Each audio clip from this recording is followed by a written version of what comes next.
Umuvugo. Uracyafite ubwiza. Uracyafite ubwiza. Uracyafite ubwiza. Iyo nkureba ndabibona, iyo nkumva ndabwumva, iyo nkwegereye burankurura. Uracyafite ubwiza. Muri wowe haracyateguye, hatatsemo ibyiza nubwo byandujwe. Yego nibyo, harimo ibyimuriwe ibyicaro, hicazwa ibyo utari witeze ndetse utari uzi neza ko byakugeraho, ariko ndacyabona ubwiza muri wowe. Uracyafite ubwiza, ndabihamya cyane. Uracyari wa mugabo mwiza nubwo urugo rwawe rwasenyutse kandi ubifitemo uruhare rukomeye, ariko uracyafite ubwiza. Nubwo ari wowe ntandaro yo kwandagara kw'abo wibarutse mubyeyi, uracyafite ubwiza. Uracyafite ubwiza nshuti, nubwo umutima uhora ukurega ugushinja izo nda wakuyemo. Ntureka kumva imiborogo y'abo baziranenge bakuririra mu matwi. Uko urebye ibibondo wibuka abawe wajugunye mu musarani. Uracyafite ubwiza nubwo bimeze bityo. Uracyafite ubwiza. Nibyo pe, uracyafite ubwiza. Nubwo ibiyobyabwenge bisa n'ibyakwangije ubwonko musore mwiza, uracyafite ubwiza. Uracyafite ubwiza, njye ndabubona. Ntabwo ari bose baza kwemera ibyo mvuze, kuko ni benshi bashimishwa no kubona uwaguye kurusha uwavutse. Ndatangara pe. Kubera icyo umuntu yarushye atabona umuruhura? Kubera icyo umuntu yarira atabona umuhoza? Kubera icyo uwo bicanze aho kumufasha kubicangura avugirizwa akamu nkaho yakabaye azi byose? Ndababara iyo mbitekereje. Gusa nubwo bimeze bityo, ahasenyutse birashoboka ko hasanwa.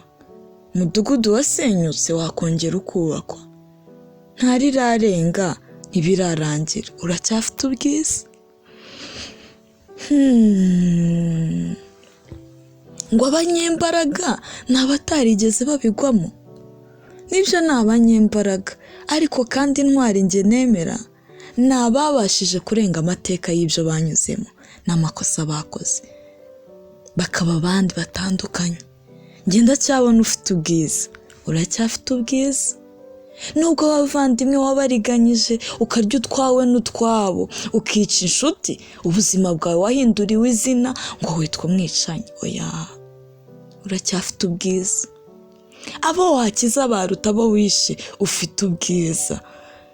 Ni ukuri kutavugwa ndetse kwemerwa na bake, kuko kuryana kukumva, ariko uracyafite ubwiza.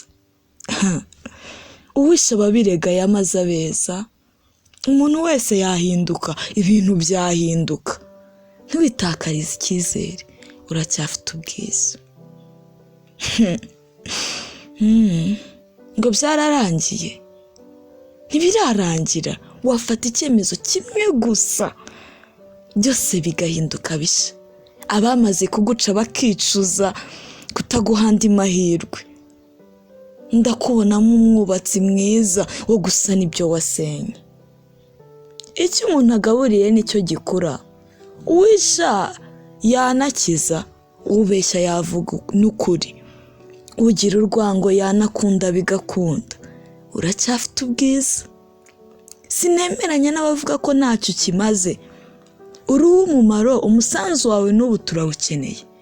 Hari abarira bagutegereje ngo bahoze. Hari abarengana bakeneye ko bavugira. Turacyagukeneye, witinda. Imbaraga zo uracyazifite. Impamyabushobozi ni ukuba ugihumeka. Uracyafite ubwiza. Uri mwiza cyane. Uracyashoboye. Turacyagukeneye. Urakunzwe. Ntabwo ibyawe birarangira. Uracyafite ubwiza. Uyu muvugo wanditswe ndetse uwugejejweho na Kamariza Jeannette. Imana ikomeze kukwagurira imbago. Haguruka n'ingoga, dufatanye gusana ibyasenyutse. Harimo ibyo twasenyuye, ni twebo kubisana. harimo n'ibyasenyutse tutabigizemo uruhare. Umusanzu wacu twawutanga bikongera bigasanwa.